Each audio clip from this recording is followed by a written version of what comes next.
Welcome to week 2 of our series, You Have Heard That It Was Said, and we are thinking about exactly that statement. It's from Jesus in Matthew chapter 5, and there are 6 things that Jesus kind of uses that springboard to get into, to challenge and change and speak life to people that were listening to him then and for those that are following him now. And I feel for a few reasons that I outlined in week 1 that this would be an important thing for us to focus on and to have a think about. So if you've got a Bible with you in any way, shape or form, if you get yourself to Matthew chapter 5, and this week we're going to look at Matthew chapter 5 verses 27 through to 30. And on first pass, if you're in a group, there is high potential for you to feel awkward and uncomfortable. That's okay. We are going to work our way through this. We need to hear and respond to the words of Jesus. That's what those of us who are following the way, apprentice to Jesus, our life's mission is. We want to hear the words of Jesus, and we want to respond faithfully and obediently to his words. And so what's happening in Matthew chapter 5? Well, Jesus' public ministry has begun. These 3 years where he was declaring the kingdom of God. The kingdom is coming, the kingdom is here, and the kingdom is to come. And so he's healing people. He's been moving through towns and places, and there's been a crowd gathering and people following, and people have been transformed, people have been healed. And Jesus is at the top of a mountain. And Matthew chapters 5, 6 and 7 are affectionately referred to as the Sermon on the Mount. And this is Jesus' teaching, and some of the most practical of Jesus' teaching. It's going to shape and inform just a lot of how we are to live, how we are to follow Jesus. So as a model for discipleship, it's really, really helpful for us, and it's really instructional to us, and we receive a lot of practical wisdom. Jesus is wisdom, and we receive a lot of his practical wisdom from the Sermon on the Mount. And so we want to look at that for all of those reasons, and because there are some things that we have heard said that I think need to be challenged in the way that we follow Jesus. There are some things that I think we are building lives around based on what we have heard said, and they are sometimes a misinterpretation of the things of God. They are sometimes a corruption of the things of God. They're sometimes the things of God with another element or things added in. And so it's helpful for us to see what has God said, and let's get into some of those things. So that's where we are. That's where your mind needs to be. You need to think about Jesus communicating to those who have seen him work and move through maybe them individually or through their town or through their space. There's excitement, there's intrigue. Jesus is declaring the things of the kingdom. He's teaching his followers his ways. And if you are a follower of Jesus, then you want to know his ways. So tune in to that, get that picture in your mind. And let's pick up Matthew chapter 5 verses 27 to 30 that say this: "You have heard that it was said, 'You shall not commit adultery.' But I say to you that everyone who looks at a woman with lustful intent has already committed adultery with her in his heart. If your right eye causes you to sin, tear it out and throw it away. For it's better that you lose one of your members than that your whole body be thrown into hell. And if your right hand causes you to sin, cut it off and throw it away. For it's better that you lose one of your members than your whole body go into hell." And you are glad that you tuned in this week. We don't need to be afraid of this stuff. We don't need to be intimidated by this stuff. We don't need to be embarrassed about this. We don't need to fade away from it. We don't need to pretend that it doesn't apply. We need to understand it. And we need to read it, and we need to talk with each other about it. These communications are supposed to work in community. So if you are watching this on your own, we love you very much, but you need to connect with somebody after the fact. You need to ask them to watch it so that you can talk about it together. We cannot learn in isolation, and we can use the resources in convenient times and locations for us, but we learn together, we grow together, we develop as community together. And that can be with one other person. That counts, that's legitimate, but you cannot do it on your own. We need to work out some of these things together. So what is happening? What's going on? There's a very real first pass interpretation of this: don't commit adultery. That's there, that's in the text. We can't skirt that, we can't dodge that, we can't pretend that that isn't a thing. That is very much a thing, but it is more than that too. there is more than just the immediacy of that command. And we know from the Ten Commandments in Exodus chapter 20, you can refamiliarize yourself with that. And Jesus is not saying that he is parallel to those things. He's not saying that he is reducing those things. He's not saying he's getting rid of those things. Jesus has already said in Matthew chapter 5, he is the fulfillment of those things. And so Jesus has all of the authority of the Old Testament and is bringing the full intent of God to what he has said. And so, as we've already kind of spoken about a little bit in week 1, the boundary edge of the law is not supposed to be the limits of the law. To not commit adultery is not worthy of any kind of special recognition. That's kind of the condition of being a human created in the image of God. To not commit adultery, to in any kind of formation of that, to not be involved in that is the command and the call of God. That's not something that as followers of Jesus is commissioned to our way of life. That's not who we are and how we honor and obey God or each other. So we need to understand that. We need to be really clear about that. And then we need to understand what else is going on, because there's some weird commands and some weird things potentially that come into our eyes and our hands, and what's happening. And we need to stretch perhaps some of how we have been taught and told to interact with Scripture here. And I'm not trying to make you nervous or uncomfortable if you have been raised in a literalist tradition. We want to be honouring to our heritage and to our history, but here it is clear and fair and obvious that Jesus is speaking figuratively, and that we are not encouraged to gouge out eyes or chop off hands. That's not what Jesus is doing. That this is a figurative use of language in a way that perhaps doesn't track with our cultural kind of situation right now over distance. And so we need to understand some things. The significance of the right side of things is really important in this place at this time. And the right side of things, and it indicates and speaks to something that is of value, something that is honorable, something that is blessed or a blessing, something that is significant, something that is important, something that is of value, could be described as being the right of something. So the right hand side of something, or a literal right hand or a literal right eye, would have been seen as the favored, the blessed, the honored, the valued, the important side of things. We don't think like that. We don't culturally, we don't hold images in that way. We determine value in a different way. But that's what's happening here. Jesus is framing these things of value, and people would have known and understood this. So this is not the consequences of lust, the consequences of looking at somebody with lustful intent. As a believer, you are not to gouge out your eye or chop off your hand. It's talking about a value system. It's talking about a response and an awareness of a way of living and a way of following Jesus, and a way of honoring God that places Jesus high above the things that we consider are of value. We're going to talk about that a little bit more in a minute, because there's some other things that I want to get into.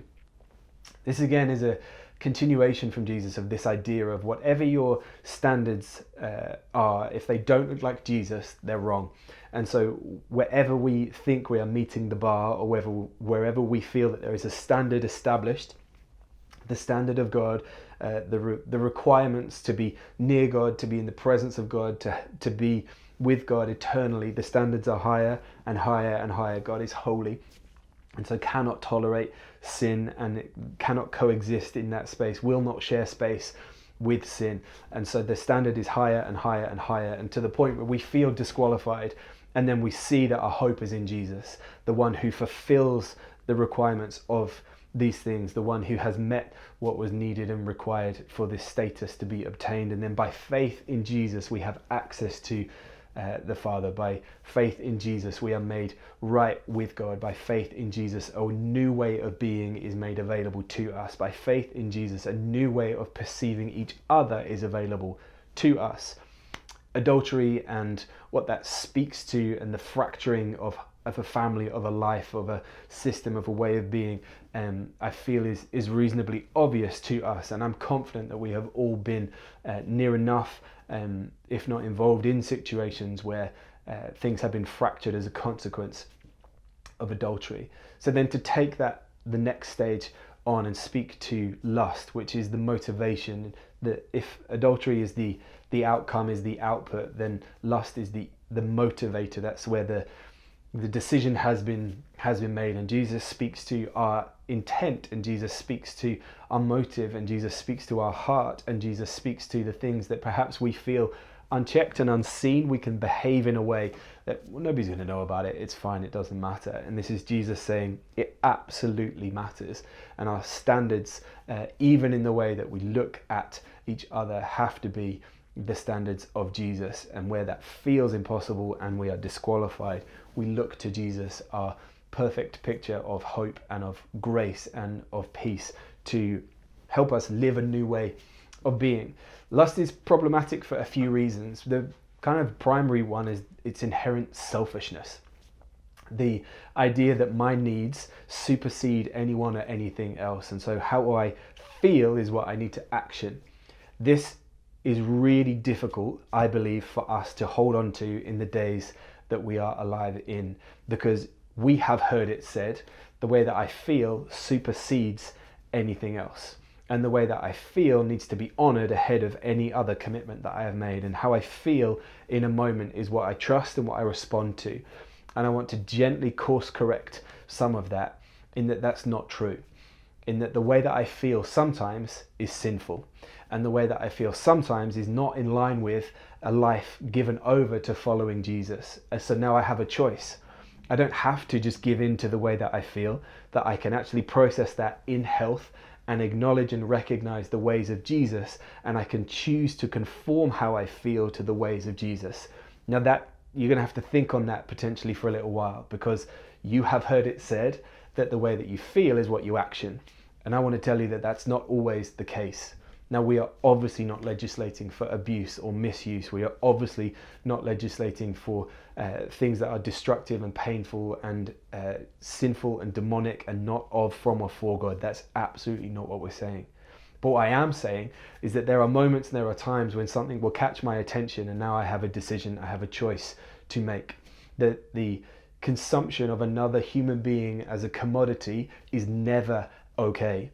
And so too often our internal worlds are fractured and are ruptured by our consumption of another human being as a commodity. What am I saying? I'm saying that whenever I look at somebody else and consume them for my own satisfaction based on how I feel, we need to snap out of that. We need to assess what is of value in our existence. So our right eye, our right hand, the things that we place as blessed, as honorable, as the right thing to do or to have or to be, or prestige or status or condition or whatever it might be, the things that we hold to get us in that frame of mind, that state of awareness of what's of value must be sacrificed to the way of Jesus for the glory of God.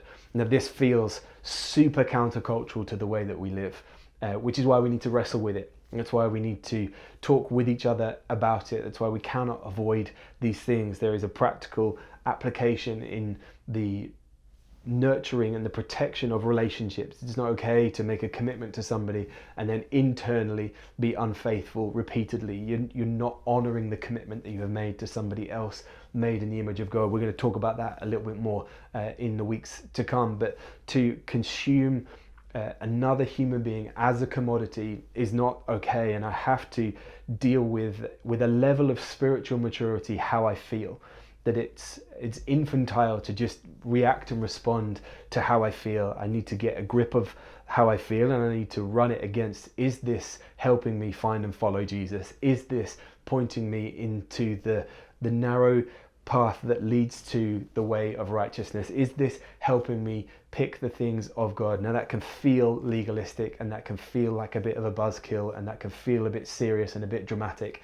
And sometimes life is, and sometimes we've got to grow up, and sometimes we've got to take the things of Jesus seriously, and sometimes we need to understand the things that are here figuratively are teaching us and are telling us about things that Jesus knows we need some help with. And so the things that are of value and the things that are of honor in our lives, if they are not pointing us to Jesus, let them go.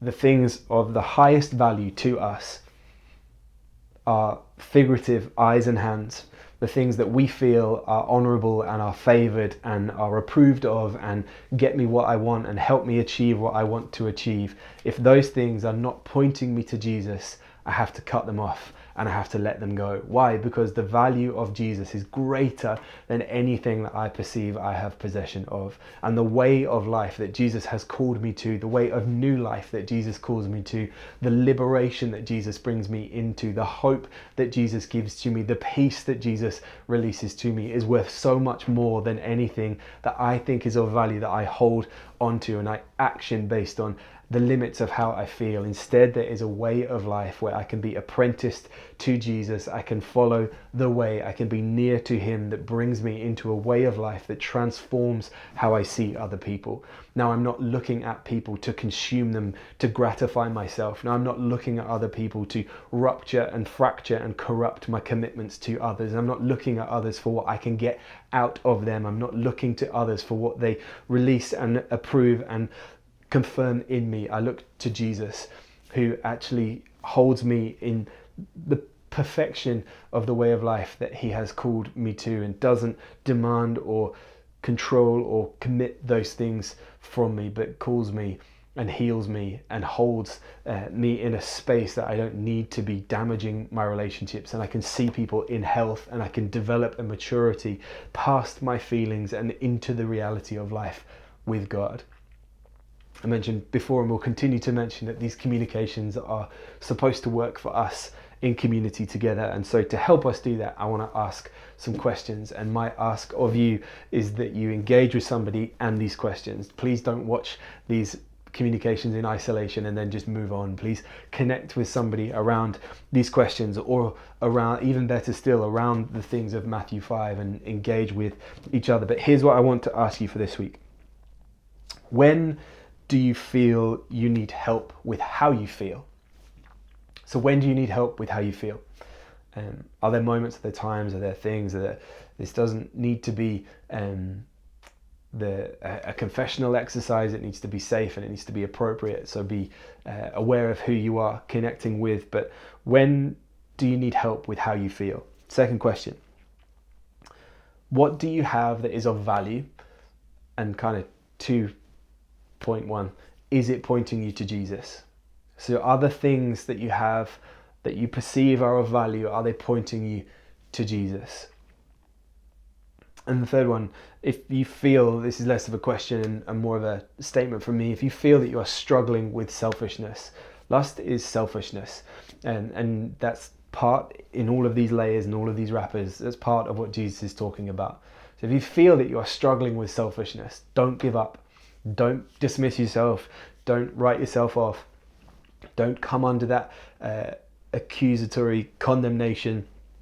Don't think, well, that's it for me. If you struggle with this stuff, literally or figuratively, if you are finding life and a selfless life really difficult, which I think we all are because it's really hard work, ask Jesus to point you to a new way of being. Ask Jesus to release you from those patterns of tyranny, of selfishness. Ask Jesus to release you from that desire to consume other people for what you gain from it, and instead to release you into a life of discipleship, the freedom to trust Jesus for the things that you need and not to abuse others for the things that you want, that Jesus will faithfully supply everything that you need when you ask him.